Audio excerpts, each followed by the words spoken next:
Donc, comme je le disais, un panel qui était très attendu là, dans la journée d'aujourd'hui, le reprenariat familial. Alors, je vous inviterai, comme d'habitude, à poser vos questions dans la discussion instantanée qui est en bas à droite de votre écran. On va prendre 10 minutes là, à la fin du panel là, pour aller en poser quelques-unes à nos intervenants. Alors maintenant, je laisse la place à une spécialiste du sujet. J'ai nommé Catherine S. Bocage. Catherine qui est directrice transfert et rayonnement pour Famille en affaires. Donc, bonjour Catherine. Bonjour Camille, merci. Très contente d'être avec vous cet après-midi pour parler de reprenariat familial. Vous allez voir, je suis bien entourée pour adresser le sujet. Je vais avoir le plaisir justement de discuter avec Elisabeth Abatiello, qui est vice-présidente communication et rayonnement chez Pizza Salvatore. Norman John Hébert, qui est vice-président et chef de l'exploitation au groupe Parc Avenue. Yves Béné, qui est vice-président au développement de marché chez Béné et compagnie, et Jean-Christophe Béné, qui est directeur du développement de marché chez Béné et compagnie. Et je pense que vous connaissez la formule, là, on va aller assez rapidement sur les biographies parce qu'on a plusieurs sujets à couvrir ensemble, mais si vous voulez en connaître davantage sur nos invités, n'hésitez pas à aller voir là, sur la plateforme où est-ce que vous avez les biographies un peu plus détaillées. Donc, on ne pouvait pas parler de reprenariat sans justement adresser le volet du reprenariat familial parce qu'on l'oublie quelquefois, mais les entreprises familiales sont une partie assez importante de notre économie. Là, seulement au Canada, il y a 63% des entreprises privées qui sont à propriété familiale. Et ce qui est intéressant aussi, c'est qu'il y a l'album de famille qui est la plus grande enquête là, sur les entreprises familiales qui a été faite justement à HEC par Famille en affaires, qui a démontré qu'il y a 1/3 des entreprises familiales qui sont encore dirigées par leur fondatrice ou leur fondateur, ce qui fait en sorte que ces entreprises-là vont vivre leur premier transfert de leur histoire. Donc, c'est toujours intéressant d'avoir des gens d'expérience pour venir nous partager leur expérience pour qu'après ça, ces gens-là puissent s'en inspirer et savoir un peu par quel bout prendre cet univers-là qui est le transfert en entreprise familiale. Donc, je suis certaine que ce panel va être très inspirant et très instructif. En fait, je l'espère, mais je suis pas mal convaincue. Donc, j'aimerais rapidement commencer simplement pour mettre la table en m'adressant justement aux trois relèves, donc Elisabeth, Norman et Jean-Christophe.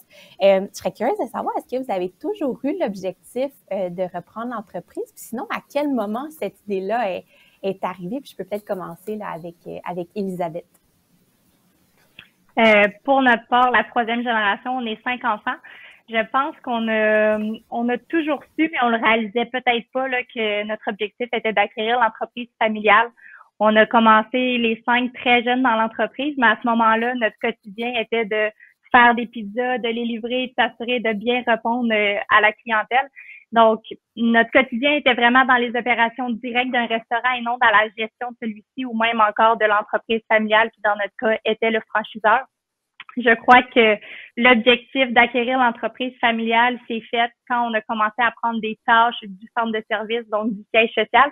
C'est à ce moment-là qu'on a réalisé que c'était une belle entreprise, puis nous aussi, on souhaitait mettre la main à la porte afin d'offrir la stabilité, mais aussi la croissance de l'entreprise. Fait qu'il y a une sensibilisation quand on était plus jeune, mais une concrétisation du projet un petit peu plus tard. Là. C'est ça, qu'on a vraiment pris du galon puis qu'on s'est mis à gérer au siège social. Merci, Elisabeth. Puis de votre côté, Norman John, est-ce que c'est un peu la même chose? Mais tu sais, dans le groupe Parc Avenue, on vend puis on répare des voitures puis des motos. Fait que très jeune, bien évidemment, comme petit gars, j'étais très passionné par les produits qu'on vendait. Mais l'idée d'être dans le reprenariat du groupe Parc Avenue, elle est venue plus tard. Fait que comme plusieurs jeunes qui sont issus des familles en affaires, j'ai travaillé très jeune dans l'entreprise. Mais après mes études universitaires, j'ai décidé en fait, de quitter l'entreprise, de quitter même le Canada pour aller travailler ailleurs, voir autre chose.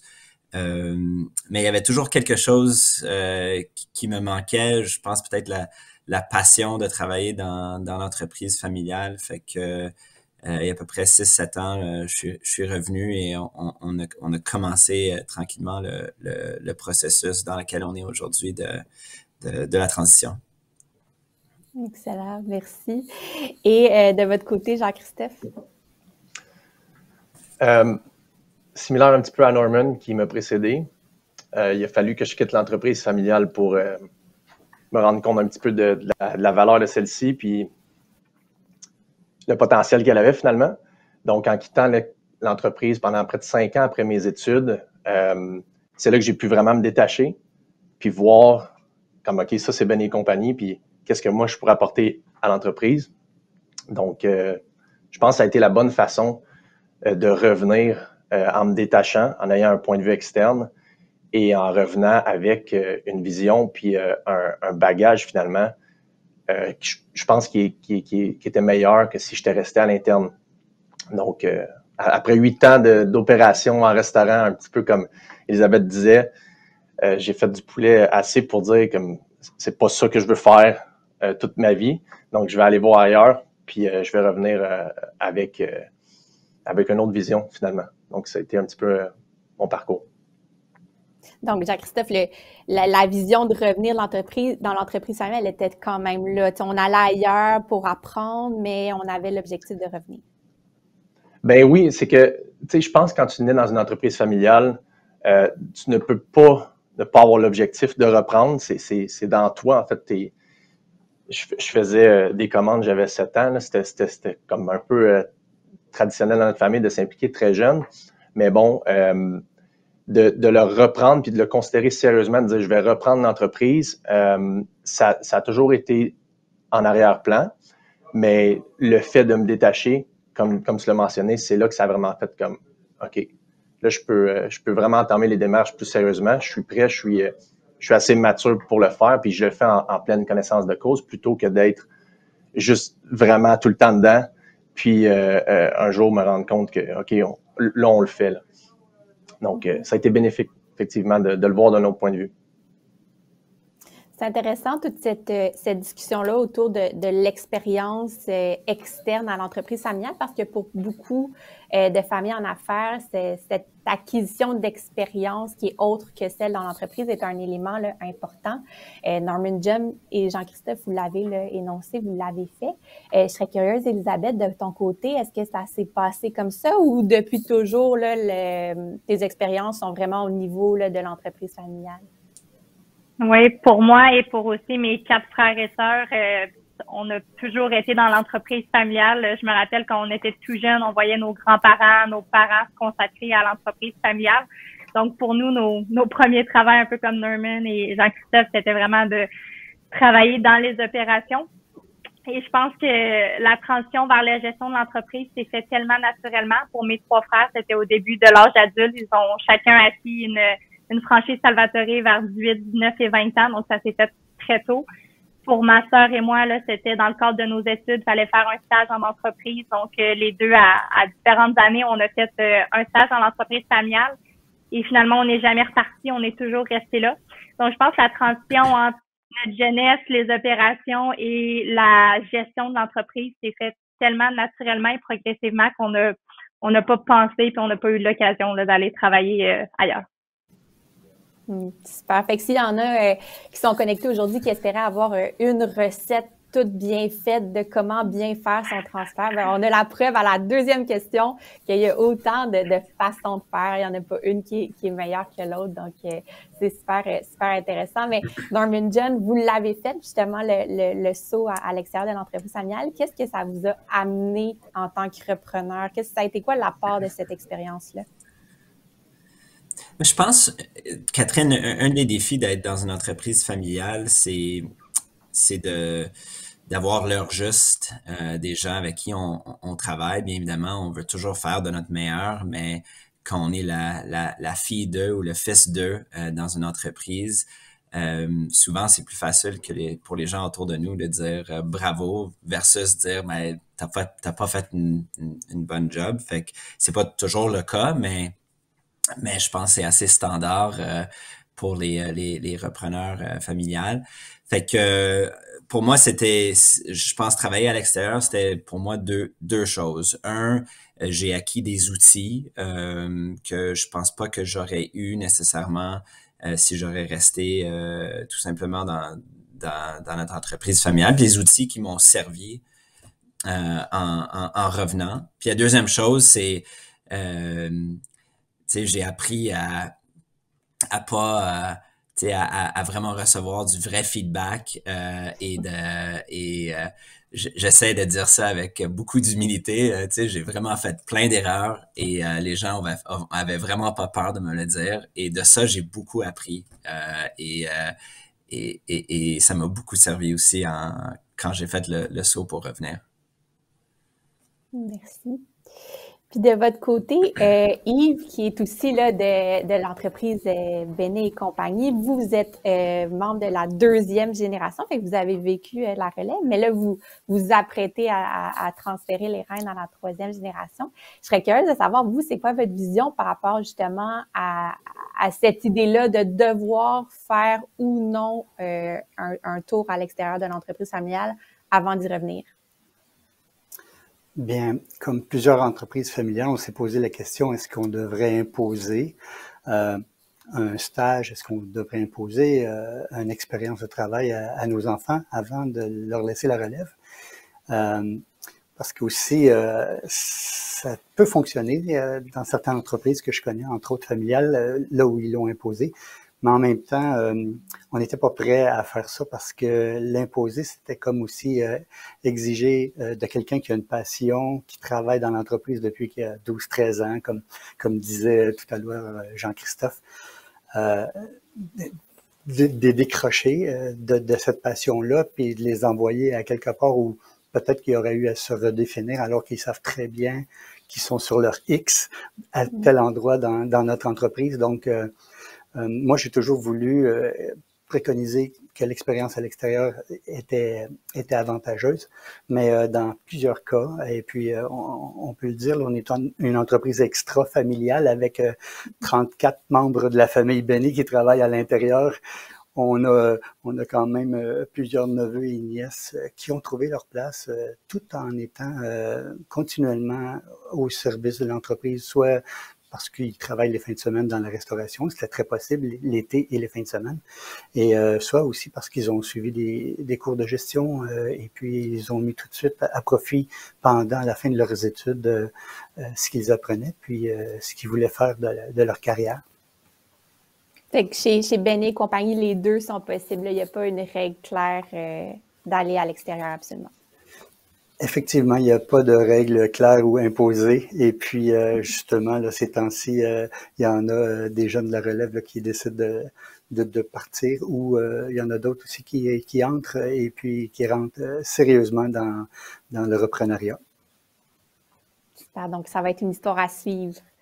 Quand on parle de relève de manière générale, il y a 2 niveaux de relève. Là. Il y a le niveau du transfert de leadership ou de gestion, fait qui sont plus liés au rôle et responsabilités. Puis après ça, on a le niveau du transfert de la propriété, donc plus au niveau là, actionnarial.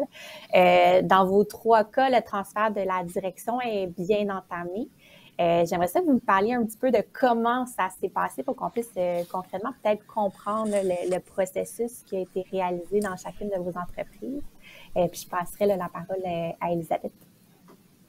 Oui, dans notre cas, nous, la 3e génération, on est 5 frères et sœurs. On a acheté l'entreprise de nos parents en septembre 2018. Donc, le processus est terminé pour nous. Je me rappelle, en 2016, ça faisait environ 1 an que les 5, on était vraiment dans la gestion de l'entreprise au centre de service. Mon père commençait à nous parler du rachat de l'entreprise, mais c'était pas quelque chose qui était définitif ou qui avait un échéancier rattaché. Et je pense que le déclic s'est vraiment fait avec les enjeux intergénérationnels. On est en très bonne relation avec notre père actuellement. On était aussi en très bonne relation avec notre père à ce moment-là. Mais c'est qu'il y avait tout le temps un petit peu des frictions sur des décisions banales ou moins banales de l'entreprise. J'ai un exemple qui me vient en tête, c'est quand en 2016, on voulait développer notre application mobile. C'était relativement nouveau à ce moment-là, les applications mobiles, mais ça nous avait pris 2 heures à expliquer à notre père la différence entre un site web et une application mobile. Donc, tu sais, maintenant, j'en parle puis je trouve ça drôle, mais sur le moment, c'était des frictions comme ça. Et je me rappelle une fois, on était les 5 enfants dans la salle de conférence avec notre père et là, après une situation dans le genre, on a dit « tu quittes ou bien c'est nous qui quittons ».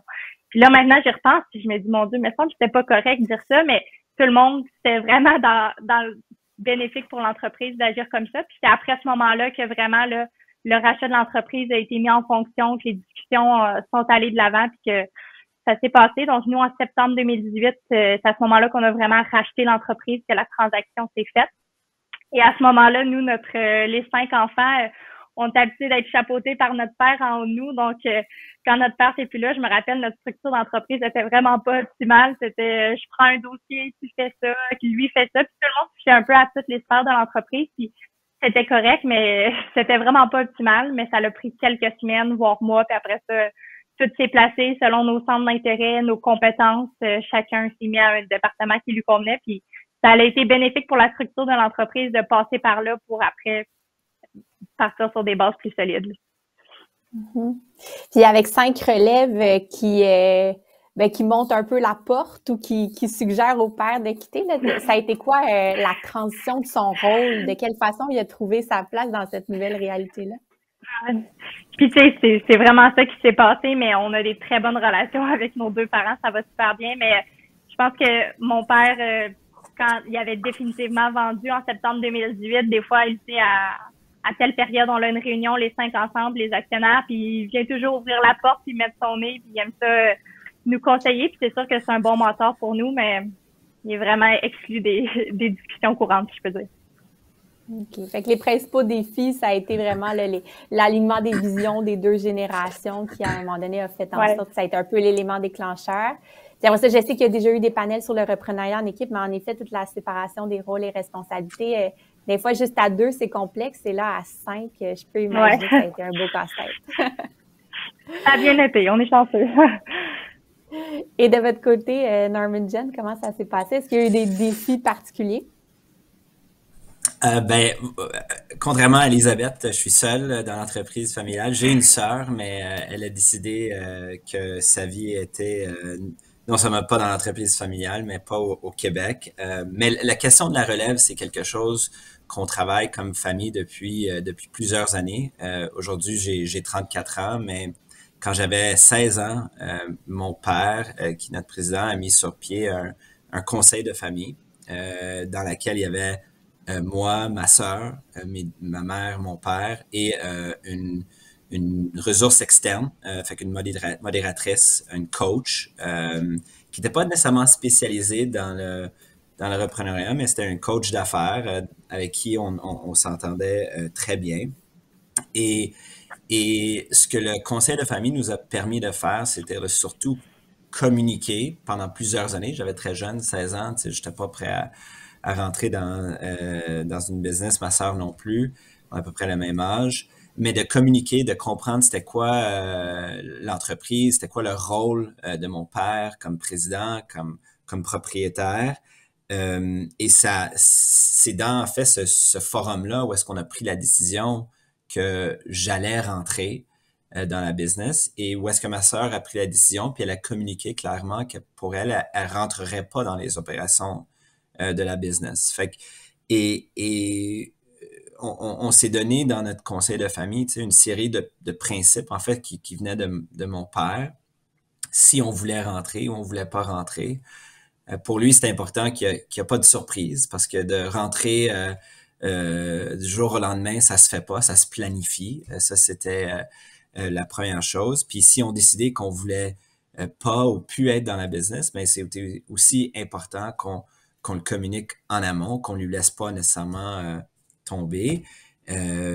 Alors, dans le forum, on a communiqué que j'allais rentrer dans la business et on l'a planifié. On l'a planifié en douceur. Pour nous, c'était important que je rentrais pas et que je prenais le poste de quelqu'un d'autre qui était déjà très établi dans la business, que j'avais la chance de travailler dans différents dossiers, d'éventuellement avoir un rôle de leadership, c'est-à-dire d'être gérant d'une de nos concessions. Et puis aujourd'hui, on a 3 personnes sur notre comité exécutif, mon VP Finance, moi-même comme chef de l'exploitation, puis mon père qui est notre PDG. Alors on le travaille depuis très longtemps. Et puis le moment qu'on a décidé, le but c'était de le faire en douceur. Et ça c'est vraiment en termes de transfert de la gestion. Et comme tu as mentionné, Catherine, bien qu'on a plusieurs morceaux du puzzle en place, le transfert de l'actionnariat chez Groupe Park Avenue, elle n'est pas entamée encore. Ça s'en vient. Ça va être l'objet d'un prochain panel. Mais c'est intéressant, Norman Jump, parce qu'en effet, votre structure de gouvernance est très complète, puis tu as fait mention d'une structure qui s'appelle le Conseil de famille. Quand on parle de reprenariat familial, le Conseil de famille est quand même un forum clé, justement, pour avoir des discussions peut-être moins liées à la business, comme on pourrait avoir dans un comité de gestion ou dans un comité exécutif, mais qui permet d'avoir justement les discussions sur le rôle de chacun des individus de la famille avec l'entreprise, de quelle façon la famille souhaite interagir avec l'entreprise. C'est que si jamais conseil de famille est un nouveau mot, n'hésitez pas à communiquer avec moi sur LinkedIn, ça va me faire plaisir de pouvoir vous informer parce que ça reste vraiment un élément clé de succès ou de nombreuses histoires à succès qu'on voit au niveau de la continuité des entreprises familiales. Et chez Benet et compagnie, le processus de transfert à la direction, de quelle façon ça prend place?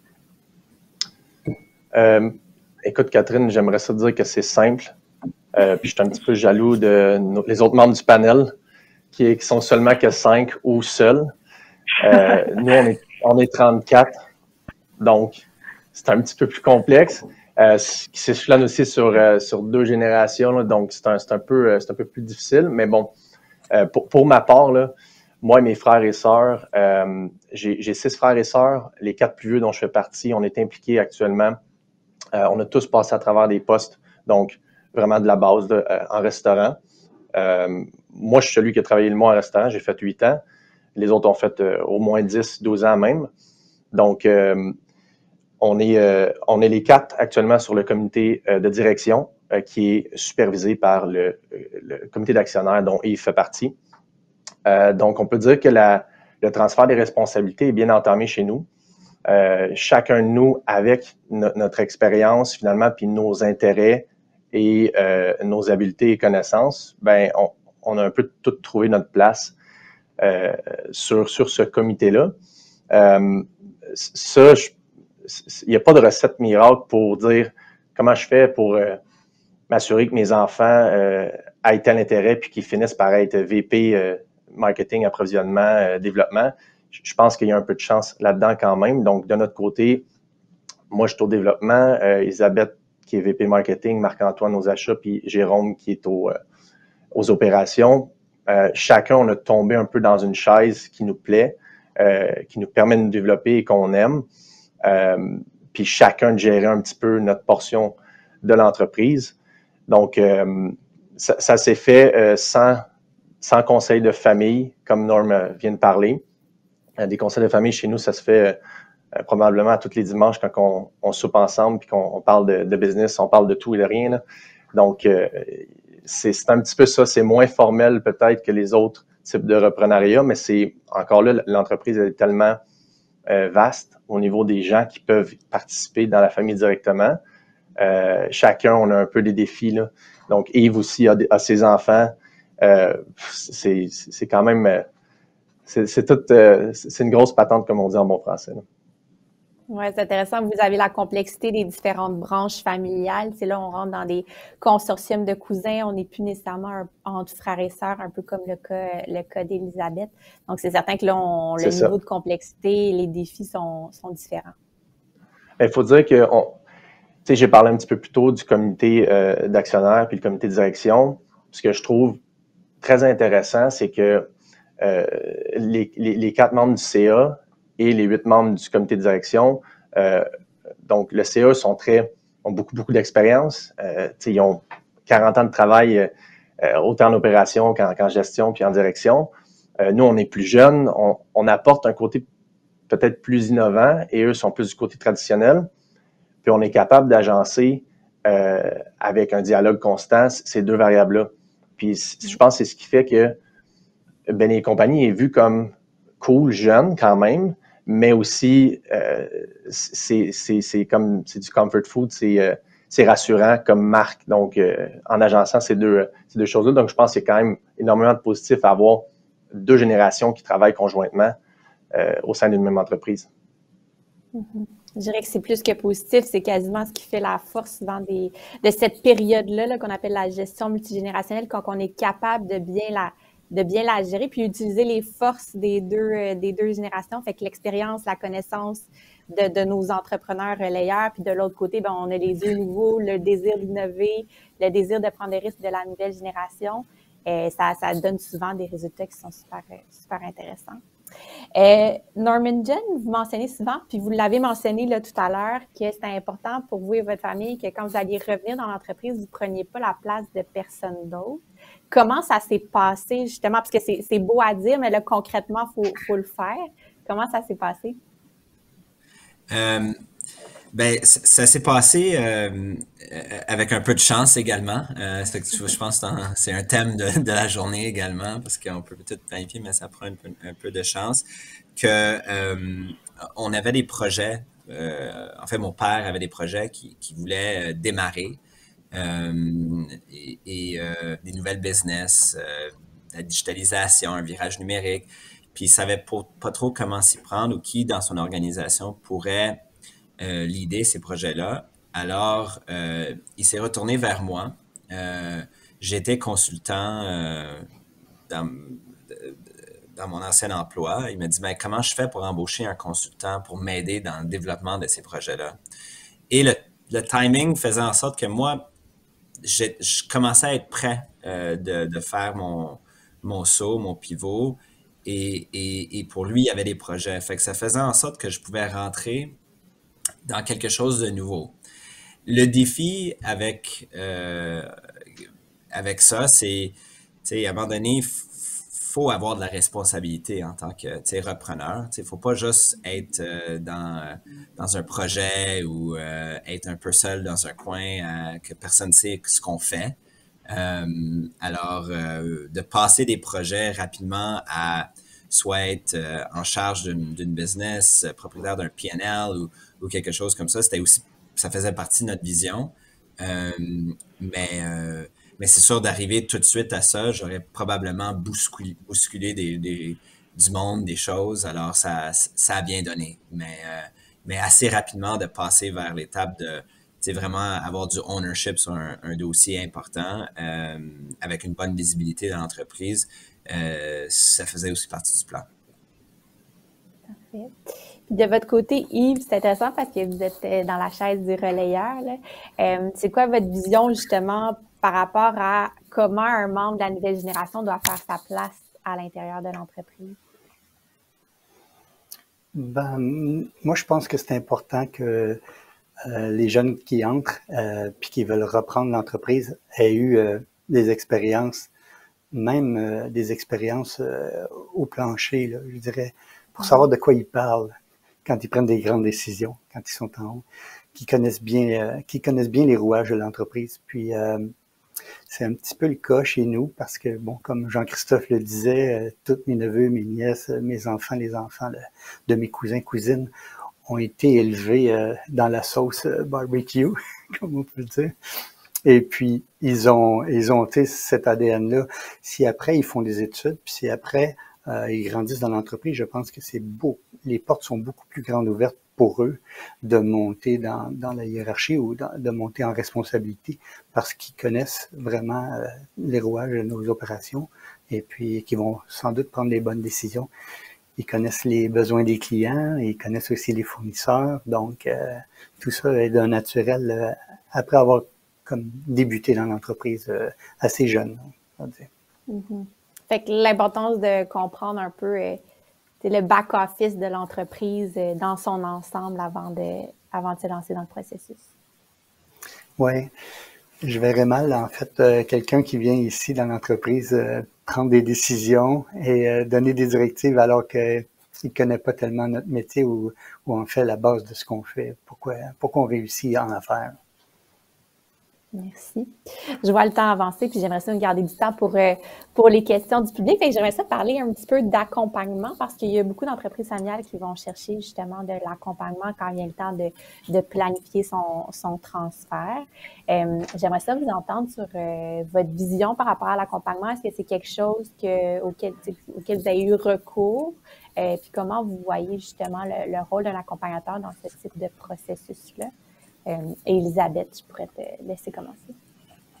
Oui, comme vous l'avez dit tantôt, le reprenariat se fait en 2 temps. Le premier étant le transfert de responsabilité. Pour nous, ça a très bien été parce que, comme dans la famille Béni, on a toujours grandi dans les restaurants, donc les opérations, on les connaît très bien. On sait comment gérer le personnel sur le plancher et toutes les opérations rattachées à ça. Puis ça faisait aussi déjà plusieurs mois, voire années, qu'on faisait la gestion du siège social. Donc pour ça, nous, on n'a pas eu besoin d'aide, à part nos nombreuses années d'expérience. Et la deuxième partie de ça, qui est vraiment le transfert de propriété, donc le transfert d'actionnariat. C'est sûr qu'on voulait partir sur des bases solides, donc on a été épaulé là par des avocats comptables, fiscalistes. Premièrement, pour s'assurer d'avoir un prix qui était juste, autant pour nous, les 5 enfants, que pour notre père. Et aussi, on voulait s'assurer d'avoir une structure fiscale là, qui était solide dès le début. Donc, c'est pour ça qu'on a fait affaire avec des professionnels. Puis, je pense que ça a vraiment été bénéfique pour nous parce qu'on est parti sur une base solide, puis ça nous permet de plus se casser la tête en y allant, puis on sait qu'est-ce qu'on a fait là est solide. Merci, Elisabeth. Puis de votre côté, chez Béni et compagnie, est-ce que l'accompagnement fait partie, en fait, de votre processus de transfert? Oui, en fait, depuis pas loin de 10 ans, on est accompagné par une psychologue industrielle qui nous aide à mettre la structure en place parce que c'est quand même une grosse structure maintenant avec un peu plus que 35 postes là au siège social.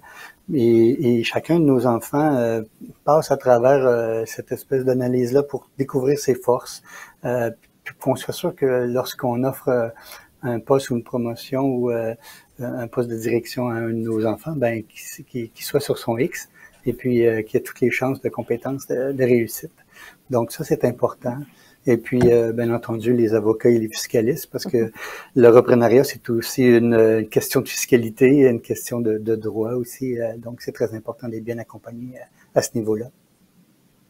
Fait que c'est intéressant, on vient rajouter, là, tu sais, Elisabeth et Yves, là, fait que chez Pizza Salvatore et chez Beneco, on a l'aspect très technique de l'accompagnement, en effet, légal, fiscal, mais là, on vient de rajouter avec la psychologue industrielle, justement, l'aspect peut-être un peu plus humain, soft, là, qui est quand même un accompagnement qu'on voit souvent. De votre côté, chez Parc Avenue, l'accompagnement, c'est comment? Ben, je pense Yves et Elisabeth ont parlé très bien de l'écosystème un peu externe, de gens que ce soit des fiscalistes, des avocats, etc., des coachs, des psychologues industriels, etc., qui peuvent nous accompagner. Si je pouvais ajouter une chose qui pour nous est fortement utile, c'est les quelques personnes clés à l'interne qui m'aident personnellement tous les jours à passer vers le rôle éventuel de PDG et bien évidemment actionnaire de cette business-là. Dans notre cas, c'est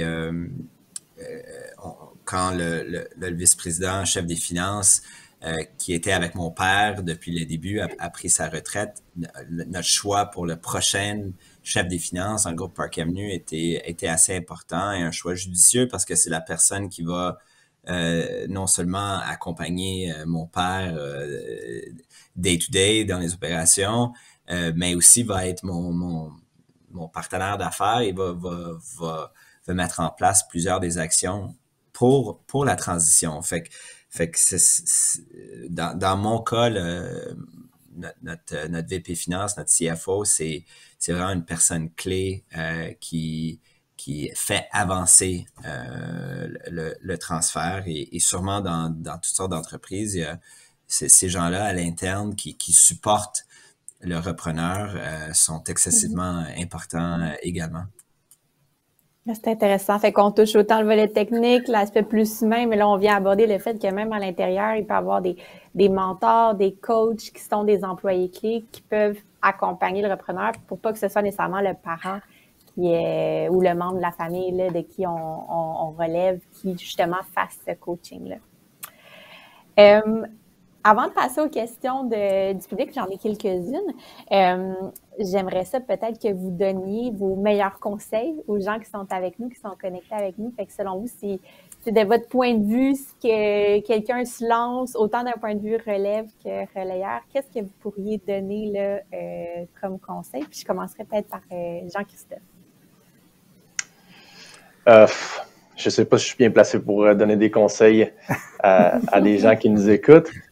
Mais bon, de mon expérience à moi, c'est de ne pas assumer que quelqu'un d'autre va prendre les actions pour faire la relève. Donc, moi, j'en fais partie. Donc, c'est à moi de proposer aux personnes concernées des actions, puis comme d'essayer de mettre un petit peu un timeline sur ce transfert-là, finalement. Donc, particulièrement, nous, c'est repris au niveau de la direction, mais maintenant, c'est tout ce qui est l'actionnariat. Faut commencer à chauffer un petit peu mon père pour que ça bouge, là. Donc, c'est à moi, mes frères et sœurs, Yves, même chose de son côté, de mettre en place une structure et de ne pas attendre que ça se fasse par quelqu'un de l'extérieur. Ça, c'est pour le reprenariat, mais je pense que c'est un peu pour tout dans la vie aussi. Fait que de prendre les choses en main, finalement. Oui, de ne pas se laisser trop bercer par le processus, mais à un moment donné, en prendre possession, bien le comprendre, bien le gérer. Yves, est-ce que, en tant que relayeur, est-ce que vous auriez des conseils? J'ai pas beaucoup de conseils à donner parce que c'est toujours du chacun pour soi, on dirait, mais moi, j'ai hérité des actions de mon père parce que mon père est décédé subitement. Alors, le reprenariat, dans mon cas, il a été comme expéditif, puis très rapide. Sauf que là, plus que mes enfants décident de leur carrière, plus ça s'en vient. Et ce que je trouve difficile, c'est si je me mets pas un agenda avec des dates fixes pour discuter d'un sujet ou pour ramener des solutions, je pense qu'on perd le fil puis on demeure en réflexion trop longtemps. Alors, moi, je dirais qu'un agenda avec des dates fixées à l'avance pour des retours, c'est ce que ça prend pour que les choses s'enchaînent. Parce que c'est un réel projet stratégique pour l'entreprise, la relève. Fait qu'il faut en faire à un moment donné une certaine priorité. Puis en effet, le mettre dans nos agendas de semaine pour pouvoir faire avancer le projet. Norman John, votre conseil? Oui, mais j'ai peut-être deux apprentissages. Je ne sais pas si c'est des conseils, mais peut-être deux apprentissages qu'on a eus. Mais un, c'est on est rendu aussi à la troisième génération et la façon qu'on fait la transition entre la deuxième et la troisième génération est complètement différente que la façon que mon grand-père a transféré la business à mon père. Et ce que ça m'indique, c'est qu'il y a pas une façon de le faire. La transition de mon grand-père à mon père a très, très bien été. Et la façon qu'on le fait, elle est très différente, mais elle va de bonne voie également. Fait que je pense que, il n'y a pas une recette. Il y a peut-être 14 000 livres, il y a un parcours au HEC sur ça, mais at the end of the day, il y a différentes façons de le faire. Et le deuxième chose, probablement, le plus gros apprentissage pour nous, c'est juste de jamais sous-estimer le besoin de communiquer avec sa famille puis avec les gens de l'entreprise. Voilà. Ouais, avec c'est de se mettre des moments de discussion dans l'agenda si on fait un mix entre les deux recommandations. Et finalement, Elisabeth, de votre côté? Oui, si je pouvais donner un conseil, c'est peut-être premièrement d'être bien entouré pour le reprenariat, pour avoir eu les deux pieds dedans pendant plusieurs années. Là, ça paraît long bien souvent, mais c'est pour partir solidement, donc je pense que ça vaut la peine. Aussi, un conseil que mon père nous a toujours donné, que je crois qu'il est très bénéfique pour tout repreneur, c'est si le propriétaire de l'entreprise avant toi fonctionnait de telle manière, c'est sûrement qu'il y avait plusieurs bonnes raisons de le faire. Donc, de s'assurer de bien comprendre le fonctionnement de l'entreprise avant de vouloir changer un aspect. Si tu penses que l'aspect doit être changé puis que tu es en confiance et que tu as confiance en tes capacités, ben alors là, vas-y puis laisse aller ta créativité, innove, parce que peu importe le secteur d'activité, la créativité puis le fait d'innover, ça peut seulement être bénéfique pour l'entreprise. Fait que mettre son chapeau d'entrepreneur tout en respectant l'héritage qui s'est bâti là, au fil du temps. De très bons conseils. Là, je vais me tourner vers les questions du public. Je prendrais une première question que je trouve intéressante parce que c'est souvent un des gros enjeux. Là, quand on est en entreprise familiale, on porte plusieurs chapeaux, dont celui d'employé ou dirigeant et celui de membre de la famille, donc de fils, de parents, d'oncles, de tantes. Comment on fait au quotidien pour jongler avec ces deux chapeaux-là puis savoir quand porter lequel? Donc, je ne sais pas si Norman John, tu voudrais répondre à cette question. Je passerai la parole aux autres par la suite. Oui, très, très bonne question. Probablement deux choses pour moi qui viennent à l'esprit. Bien évidemment, comme employé, comme gestionnaire, le rôle, c'est d'ajouter de la valeur tous les jours. C'est de faire avancer le plan, réaliser le budget, etc. Faire grandir du monde dans l'entreprise. Fait que quoi que ce soit l'entreprise, je pense que le rôle de l'employé, c'est d'amener un certain valeur à tous les jours. Et je pense quand on est un membre de la famille qui travaille à l'intérieur de l'entreprise, mais le spotlight est vraiment sur nous de probablement ajouter une valeur probablement supérieure, même si c'est peut-être pas réaliste, mais si au moins on a un focus d'ajouter de la valeur, je pense que c'est bon. Puis la deuxième chose, puis c'est pas voulu d'être un jeu de mots, là, mais c'est de véhiculer les valeurs, en fait, de la famille. Fait que comme membre de la famille, on est probablement le mieux placé pour véhiculer les valeurs. Et c'est sûr, si on le fait pas, on peut pas compter sur les autres dans l'entreprise de le faire. Fait que c'est vraiment une opportunité unique de faire vivre cette sauce familiale-là, mais en même temps, essayer d'ajouter beaucoup de valeur à l'entreprise. Puis les valeurs, si je me souviens bien, vous les avez réfléchies à l'intérieur de votre conseil de famille. Donc, d'où l'intérêt de ce type de structure de gouvernance. Exact. Jacques-Christophe, toi, t'es autant fils que neveu. Je cherchais mes termes familiaux. Ouais. Et employé, directeur. Comment on jongle tout ça au quotidien? Premièrement, c'est de remplir le rôle pour lequel on a été engagé. Donc, moi, mon rôle premier, je suis directeur du développement. Donc, je m'assure de supporter Yves dans son poste de VP, puis s'assurer que notre plan est réalisé. Ça, c'est la partie la moins le fun. Puis une fois que ça c'est fait, c'est de s'assurer que tout le monde ait du plaisir au travail, là, parce que en tant que membre de la famille, moi, je suis pas là pour 5 ans, je suis pas là pour 10 ans, je suis là probablement jusqu'à la fin. Donc, c'est de s'assurer que les gens avec qui on travaille, ils sont heureux. Un peu, Norman parlait un petit peu là, de s'assurer que de faire vivre ces valeurs-là, qu'il y a comme un code d'éthique, on a cette responsabilité-là. Quand je porte le chapeau d'un béni, ça vient avec tous les gens qui m'ont précédé, tout ce qu'ils ont fait de bien et de mal, puis je dois juste faire mieux avec ce que j'ai finalement. Donc, remplir le rôle au quotidien dans les tâches quotidiennes de directeur du développement, et m'assurer de l'ambiance et du respect des valeurs et véhiculer ce qui a fait de Ben et compagnie un succès et ce qui fera de cette compagnie-là un succès également. Donc, c'est les membres de sa famille qui se greffent de gens compétents et qui sont heureux, qui participent au même but finalement. Merci. Et rapidement, Yves, de votre côté, est-ce que vous avez des choses à ajouter? Oui, je trouve ça intéressant. Moi, j'ai beaucoup de neveux, de nièces qui gravitent autour de moi, mes enfants aussi. Puis, ce que je trouve, c'est qu'au travail, on est vraiment très concentré sur l'efficacité, puis donner du résultat.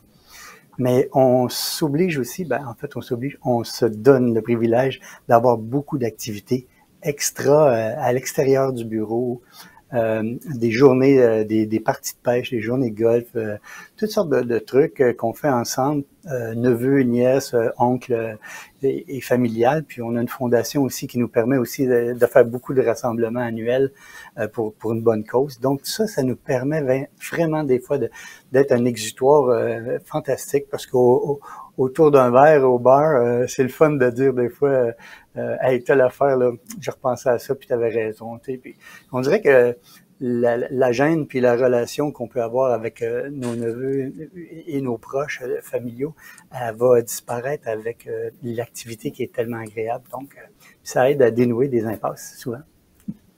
Merci Yves. Je vois le temps qui défile sous mes yeux. Elisabeth, aurais-tu un petit 10 secondes? Comment vous faites chez vous? Ben, nous, ce que je peux dire, au bureau, vraiment, les 5 enfants, c'est la même chose avec notre père.